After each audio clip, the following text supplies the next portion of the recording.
काशिफ भाऊ, आप दोनों से जानना चाहेंगे पूरे के पूरे इस मसले के बारे में, एकता कपूर को जो लेके हुआ है। भाऊ, आपसे शुरुआत करना चाहूँगा। कब आपको इस बात का इल्म हुआ, आपको पता चला कि ऐसा कुछ गलत हुआ है? जब हम इंडियन आर्मी की बात करते हैं जो देश के लिए सरहद पे है और उन्हीं की इस तरह से उनकी वर्दी का, उनकी उस पोजीशन का, उस ओहदे का अपमान हो रहा है, ये कब आपको पता चला और क्या कैसे कार्रवाई आगे बढ़ी? मेरे जो फैंस है उन्होंने एक वीडियो भेजा मुझे, और वो भी एक इंडियन आर्मी की वाइफ है जिसने मेरे को ये वीडियो भेजा कि भाऊ आप देखिए ये क्या वेब सीरीज़ है करके। तब मैंने जो वो वेब सीरीज़ देखा तो कहीं ना कहीं एक गुस्सा आ गया कि जो अपने लिए ये देश के सरहद पे जो जवान खड़े रहते हैं, जिनके वजह से आज हम सेफ है, वो वर्दी जिसका हर एक देश सम्मान करता है, वो वर्दी का अपमान ऐसे तरीके से किया जा रहा है। तो देखने के बाद में मेरा तो फिर मैंने वो वीडियो बनाया और उसका मुहिम चालू किया। खार पुलिस स्टेशन में मैंने जाके एप्लीकेशन किया। आज वो मुहिम में मेरे साथ पूरा हिंदुस्तान खड़ा हो गया है। तो कहीं ना कहीं ऐसे जो चीज़ें हैं ना, जो आज तक चल रही थी, उसको बंद करवाऊंगा मैं। जो भी देश के खिलाफ जा रहे और देश का नाम खराब कर रहे, उनको जवाब देना चालू करूंगा अभी। काशिफ, क्या लीगली क्या कार्रवाई करी है एकता कपूर के खिलाफ? क्योंकि एकता कपूर के होम प्रोडक्शन से बना हुआ वो शो था। देखिए, पहले ही तो जब मुझे ये चीज़ भाऊ से इंटीमेट मिला मुझे कि इस तरीके का एक बार है, ये एक बार चेक करो, तो मैंने जब उसको तहकीकात किया उस चीज़ की, तब मुझे पता चला कि किस तरीके का ये घिनौना एक वेब सीरीज़ कम पॉर्न बनाया जा रहा है ये ऑल्ट बालाजी वगैरह के थ्रू, और कम्प्लीटली मिसयूज़ किया जा रहा है अपनी पोजीशन को, अपने पावर को। और जिस तरीके से आर्मी का यूनिफॉर्म पहना के उसके ऊपर नेशनल एम्ब्लेम बना हुआ है, कर्नल स्टार टैग लगा हुआ है, और उसको फाड़ के, और जिस तरीके से एक मिलिट्री ऑफिसर को तो मिलिट्री ऑफिसर के साथ साथ उसकी वाइफ को भी पूरा डिफेम किया हुआ है पूरे वेब सीरीज़ के अंदर। तो ये जब हमें पता चला तो हमने इमीडिएटली इसके ऊपर कंप्लेंट बना के एक्शन लिया हुआ है। ऑलरेडी इंदौर में भी किसी ने केस कंप्लेंट फाइल किया था और वहाँ पे एफआईआर रजिस्टर्ड हो गया है। अभी हम सिर्फ वेट कर रहे हैं यहाँ पे कि जल्द से जल्द कार्रवाई हो, क्योंकि हमें कंसर्न आईओ से जो है पूरा सपोर्ट मिला हुआ है कि हम इसके ऊपर डेफिनेटली आगे बढ़ेंगे, इसके ऊपर पूरा एक्शन करेंगे, और इन्वेस्टिगेशन पूरी तरीके से चालू है। लेकिन फिर भी एक एक वक्त होता है एक रुकने का, कि हर चीज़ का एक, तो अगर पुलिस भी इनकेस अगर इस चीज़, क्योंकि हमें पता चल रहा है कि काफ़ी प्रेशर हर तरफ से चालू है, यहाँ से वहाँ से हर तरफ से प्रेशर चालू है, तो अगर ये उनके थ्रू भी नहीं हुआ तो हम इसको कोर्ट के थ्रू भी लेके जाने के लिए तैयार है। हम सिर्फ वेट कर रहे हैं कि कोर्ट भी एक बार खुल जाए। भाऊ, आप क्या कहना चाहेंगे? क्योंकि ये बड़ी टीवी की क्वीन मानी जाती हैं और बहुत बड़े बड़े लोगों का, जब हम बोलते हैं कि she might be having influence, लोगों को प्रभावित कर सकती हैं, तो आप इस बारे में क्या कहना चाहेंगे और क्या एकता का क्या रिएक्शन रहा? ये पहला तो बड़ी है ना, तो देश से बड़ी नहीं। पहला मेरा देश है, उससे बड़ा कोई नहीं होता है, ऐसा है। और अभी कहीं ना कहीं वो वुमन कार्ड यूज़ कर रही है कि मुझे ऐसा बोला गया है, मुझे ऐसा हो रहा है, मेरे खिलाफ ऐसी साजिशें रची जा रही है, मैं एक लड़की हूँ तो मुझे लोग ऐसे बोल रहे। क्यों? वो आर्मी ऑफिसर की भी बेटी थी, वो बहन थी, वो बीवी थी, वो भी एक लड़की थी। तो आपको ये बनाते समय शर्म नहीं आया? जब खुद पे आती है तब आपको पता चलता है कि लेडीज़ है, वो किसी की बहन बेटी नहीं है क्या? तो आपको शर्म आना चाहिए। और मैं गिनता भी नहीं ऐसे है लोगों को, समझा? जो गद्दारी करेगा वो कितना भी बड़ा रहने दो, वो फिर अगर मेरा बेटा भी रहेगा, मेरा कोई भी रहेगा, उसको मार डालेगा मैं, समझा? मेरे देश से बढ़कर मेरे लिए कोई रिश्ता नहीं है। हाँ, इसके बाद आगे की कार्रवाई कैसे? आप चेंबूर भी गए थे, वहाँ पे भी आपने रिटर्न एप्लीकेशन दी है। कार्रवाई कहाँ तक पहुँच रही है और क्या आप लॉकडाउन पूरी तरह से खुले उस बात का इंतजार कर रहे हैं ताकि और पक्के तरीके से और ज़्यादा? देखो, पहला तो उसका नसीब बहुत अच्छा है कि लॉकडाउन है। अगर ये लॉकडाउन नहीं रहता ना तो हिंदुस्तान में तांडव कर देता मैं। इसको बताता आम आदमी की पावर क्या होती है, पैसे का जोर है ना इसको, तो आम आदमी के वजह से आप पैसे वाले बने हो। आम आदमी है इसके लिए आप सुपरस्टार बने हो। आम आदमी है, इसके वजह से आपके ये टेलीविजन और ये वो सब चलते हैं। मगर आज आम आदमी का आप अगर वैल्यू नहीं कर रहे हो तो आम आदमी आपको उनकी पावर बताएगा। भाऊ क्या आपको लगता है कि वुमेन कमीशन का या एक महिला होने का हमेशा लोग फायदा उठाते हैं, खास करके जो बॉलीवुड में ताल्लुक रखते हैं, हाँ। वो बड़ा अपने आप को बेचारा बताने की कोशिश करते हैं।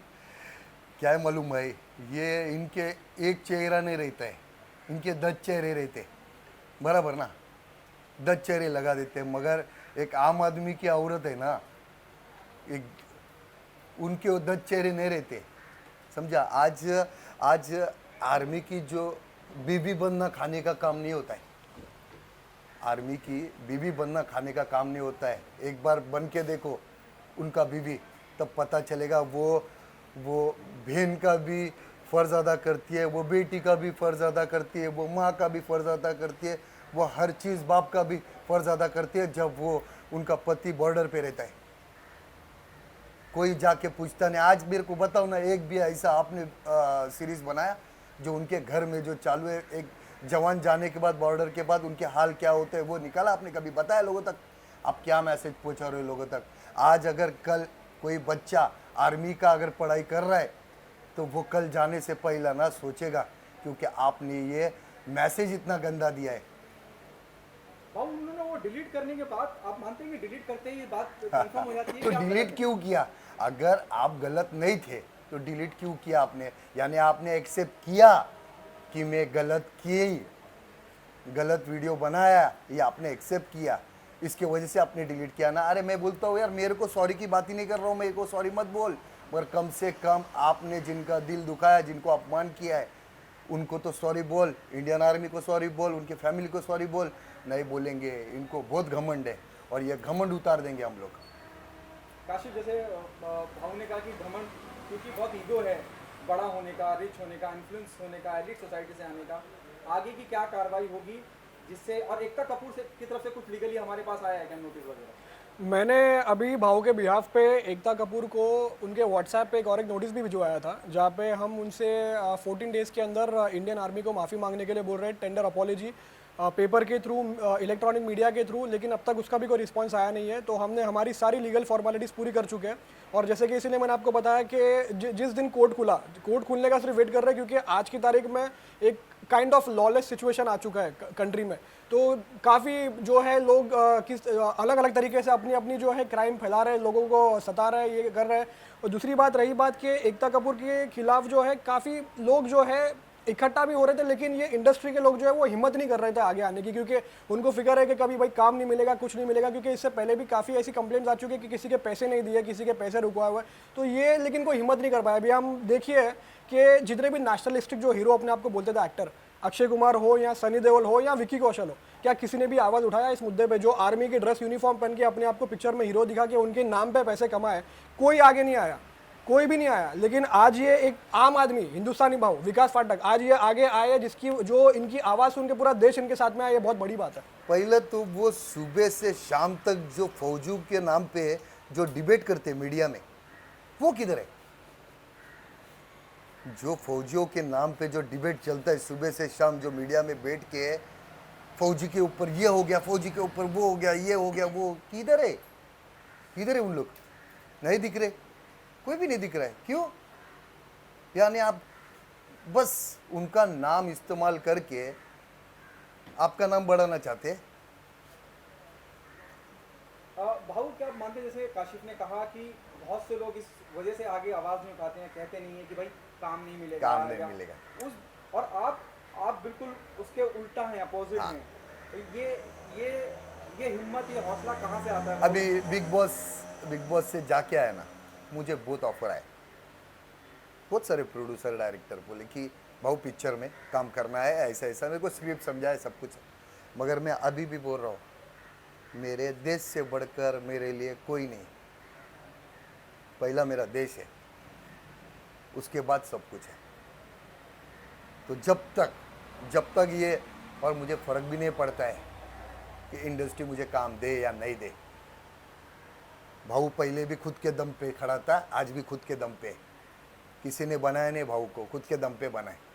तो भाऊ जानता है कि भाऊ को क्या करना है क्या नहीं हो, तो मैं किसकी परवाह भी नहीं करता हूँ। बहुत ऐसे मेरे कांटेक्ट में जो सेलिब्रिटी है उनसे भी बात हुई मेरी, मैं बोला यार आप लोग आवाज़ क्यों नहीं उठा रहे, तो उनका भी यही जवाब था कि भाऊ हम आवाज़ उठाएंगे तो हमारे को इंडस्ट्री में काम नहीं मिलेगा। यानी इतने लोग गिर चुके हैं कि देश से बढ़कर आपके लिए पैसा है, फेम है, मगर ये फेम है ना टेम्परवरी है, समझा। जब लोग ही नहीं आपको देखेंगे, लोग ही आपको इज्जत नहीं करेंगे तो फेम क्या करेंगे, ऐसा है। भाऊ लॉकडाउन में भी आपने लोगों की बड़ी सहायता की, राशन वगैरह पहुंचाया, लोगों को खाना वगैरह खिलाया, उसके बारे में लॉकडाउन कैसा गुजरा देखो आपका? पहला तो ये मेरा फर्ज है, मेरे को अगर उन्होंने बनाया तो आज जब उनको मेरी ज़रूरत है तो मैं वो ज़रूरतमंदों को मेरा फ़र्ज़ अदा कर रहा हूँ। मैं उनके ऊपर मेहरबानी कर रहा नहीं हो, वो भिखारी लोग नहीं है, वो ज़रूरतमंद है जिनको अभी ज़रूरत है। और ऐसे टाइम पे अगर जिन्होंने मुझे साथ दिया, मुझे क्या आज बड़े से बड़े लोगों को उन्होंने बड़ा बनाया, मैं तो बहुत छोटा इंसान है, तो अगर मैं ये टाइम पे उनको अगर साथ नहीं दूँ तो फिर क्या फ़ायदा। आपको कहीं ना कहीं उधर उसको भी जवाब देना है, फिर ऐसा है। काशिफ आखिरी सवाल आपसे और मैं इंटरव्यू खत्म करना चाहूँगा। जैसे आपने कहा कि आपने व्हाट्सएप पे भी इन्फॉर्म किया, उसके अलावा और भी जो माध्यम है उन तक पहुँचने के आप पहुँचे हैं, उसके बावजूद भी रेस्पॉन्ड ना करें तो कुछ और भी अलग तरह के भी केसेस फाइल करे जाएंगे, मतलब अलग अलग धाराओं के माध्यम से? जैसे कि अभी फिलहाल जो है इनके ऊपर जो सेक्शंस और जो एक्ट लगा है वो कुछ, मैं एक शॉर्ट जिस्ट बोलूँगा कि आईपीसी के कुछ सेक्शंस लगते हैं उनके ऊपर, उसके अलावा prevention of insult to national honour act लगता है उनके ऊपर, उसके अलावा protection to national emblem act उनके ऊपर लगता है। अब ये सब सेक्शंस जो है, ये सब कानून ऑलरेडी इस चीज़ के ऊपर बना हुआ है, लेकिन क्योंकि काफ़ी तरह का प्रेशर जो पुलिस वगैरह के ऊपर भी आ रहा है, सोर्सेस से हमें मालूम पड़ रहा है, क्योंकि अभी 20 दिन लगभग होने आया है, 11-12 दिन हो चुका है अभी, लेकिन अब तक जो है कार्रवाई चालू है इसके ऊपर, तो हम सोच समझ सकते हैं कि किस तरीके का ये प्रेशराइजेशन चालू है ऊपर से। लेकिन 100 बात की एक बात ये है कि कानून जो है वो किसी पे डिपेंडेंट नहीं है, ना वो पुलिस पर डिपेंडेंट है ना वो किसी और पे, वो सिर्फ सबूत और कानून और एक्ट्स और लॉ के ऊपर चलता है। जिस दिन कोर्ट्स खुलेगा उस दिन हम इसको प्राइवेट कंप्लेंट 156 सबसेक्शन 3 के अकॉर्डिंगली, सीआरपीसी के अकॉर्डिंगली मजिस्ट्रेट कोर्ट के थ्रू जाएंगे रजिस्टर एफआईआर करने के लिए, अगर यहाँ से इनकेस हमको कुछ रिस्पांस नहीं मिला। तो उसके अलावा जो है हमने जो नोटिस में उनको जो भेजा था, जो कंडीशंस पूरी करने के लिए बोला था, वो कंडीशंस में भी अभी तक ज़्यादा कुछ पूरा नहीं हुआ। सिर्फ एक चीज़ उन्होंने किया हुआ है कि वो वीडियो वहाँ से निकाल दिया है, वो वीडियो वहाँ से कट शॉट करके उसको वापस रिअपलोड किया है, लेकिन इसका मतलब ये होता है कि उन्होंने एक्सेप्ट किया हुआ है कि उनसे क्राइम हुआ है। और एक बार इंसान अगर चोरी करके सामान रिटर्न कर दे, उसका मतलब ये नहीं होगा कि उससे चोरी नहीं किया, उसको सज़ा ज़रूर मिलनी चाहिए। और इसीलिए कानून है, इसीलिए इंदौर में भी एफआईआर रजिस्टर हुआ है, मतलब कि क्राइम हुआ है, कमिट हुआ है, और इसीलिए हमको कानून पर पूरा भरोसा है और हम इसको पूरी तरीके से आगे लेके जाएंगे। और एक बात बताना चाहते हैं आपके मीडिया के थ्रू कि जितने भी पॉलिटिकल पार्टी है उनको बोलता हूँ कि इसमें राजनीति मत करिए, आगे आइए और ये हिंदुस्तान के जो आर्मी है, उनके फैमिली है, उनको सपोर्ट करिए, क्योंकि मेरी आवाज़ अभी तक उन तक पहुँची है या नहीं पहुँची है मुझे नहीं मालूम, मगर आप मीडिया ऐसी चीज़ है जो आज हर कोने में, हर घर में पहुँचाती है।